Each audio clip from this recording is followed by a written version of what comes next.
Sans ce matin pour le souffle de vie. Merci Seigneur parce que tu nous as donné ce privilège de nous présenter au devant de toi Seigneur et de parler à ton peuple. Bénis c'est notre Dieu, tous ceux qui nous écoutent au travers de cette vidéo.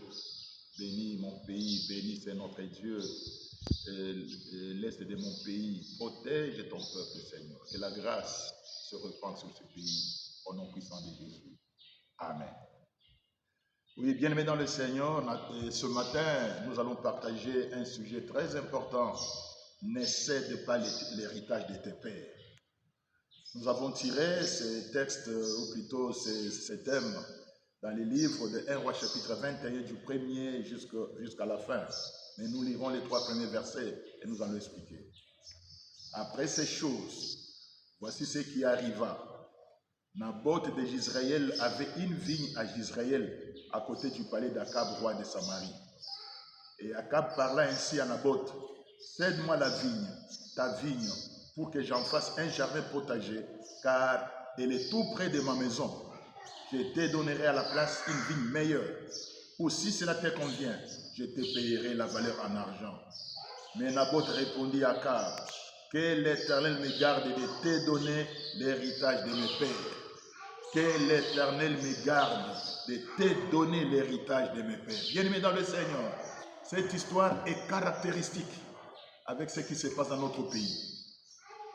Dans ce passage, nous voyons 2 personnes. L'une est un roi, Akab. L'autre, c'est un simple citoyen appelé Naboth. La Bible dit, les 2 personnages ont des parcelles voisines.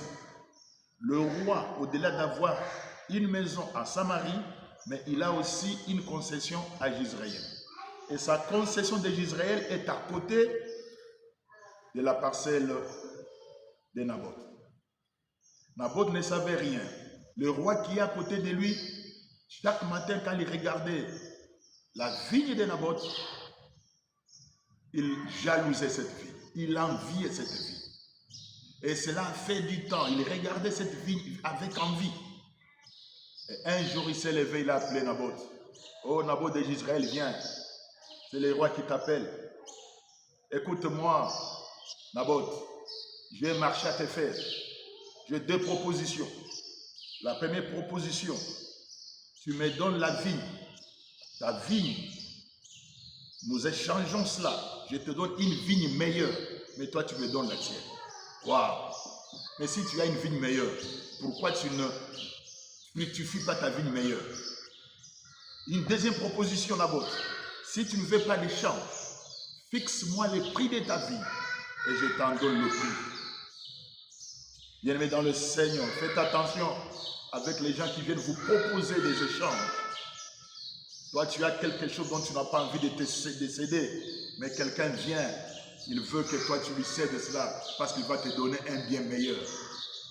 Bien-aimé dans le Seigneur, Naboth a entendu cela, a entendu ces 2 propositions. Des propositions alléchantes, des propositions à couper les souffles. Mais Naboth est rentré en lui-même. Il a regardé la vigne. Il a dit, la vigne ici, c'est la vigne que mes pères m'ont laissée par succession. C'est un héritage, c'est un patrimoine familial. Il regarde le roi Akab en face, il lui dit, oh roi Akab, malgré tous les respects que j'ai pour toi, il n'est nullement question pour moi de te céder cette fille, parce qu'elle est l'héritage de mes pères. Waouh! Parce qu'elle est l'héritage de mes pères. Bien-aimé dans le Seigneur, cela a fait mal au roi Akab. Il est rentré chez lui tout triste. Et sa femme, Jézabel, l'a vu tout triste. Il lui pose la question au roi, comment tu rentres tout triste comme ça? Le roi Akab lui dit, c'est que Naboth de Jizréel m'a refusé sa fille. Je lui ai demandé, je l'ai marchandé avec lui, il a refusé. Jézabel lui dit, tu es un roi poltron, moi je vais te donner cette vie. Et Jézabel va monter des astuces pour faire tuer Naboth de Jizréel. Il va les faire tuer, il va prendre la vie de Naboth, il va donner à son mari Akab. Et là, le prophète va intervenir pour jeter une sentence sur Akab, une sentence sur Jézabel. Bien-aimés dans le Seigneur, cette situation est semblable avec ce que nous vivons dans notre pays. Nous vivons avec un voisin belliqueux, le Rwanda.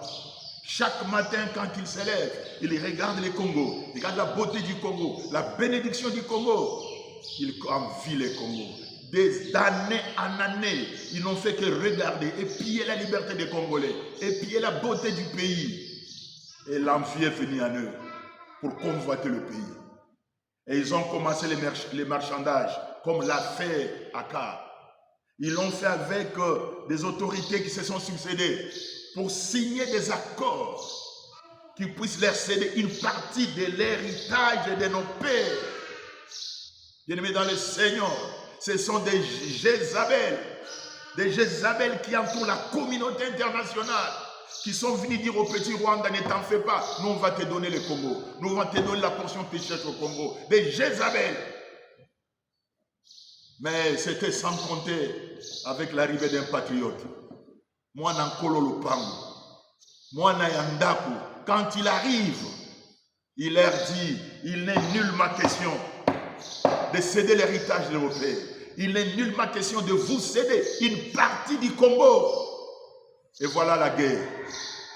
On a tout fait pour l'éliminer, on a tout fait pour récupérer des forces. Et on nous a imposé cette guerre injuste à cause de cette convoitise.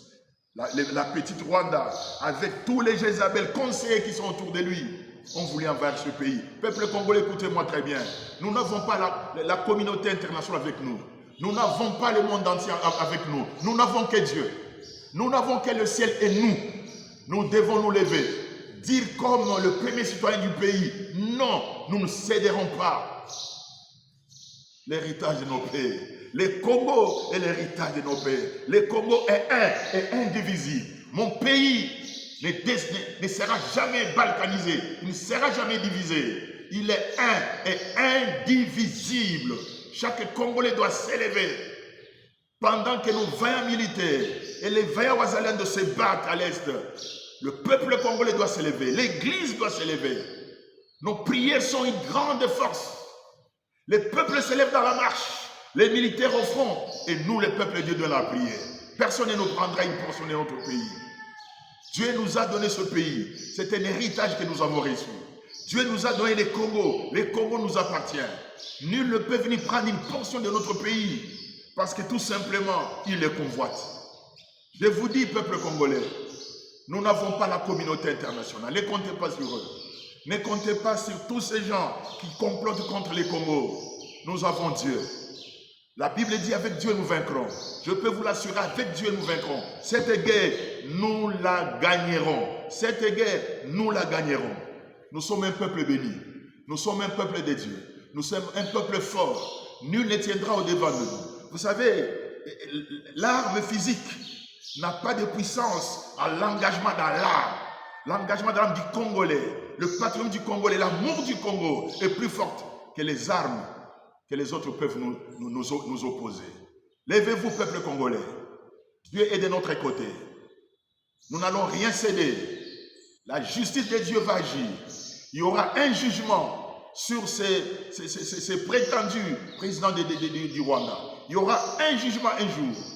Et ce qu'il est en train de faire, il est en train de s'aimer une mauvaise semence pour son peuple. Dieu et le Congo, nous vaincrons. Que Dieu vous bénisse. Amen. Peuple congolais, lèvons-nous. Lèvons-nous, défendons la patrie. La patrie ou la mort. La patrie ou la mort. La patrie ou la mort. Je vous remercie.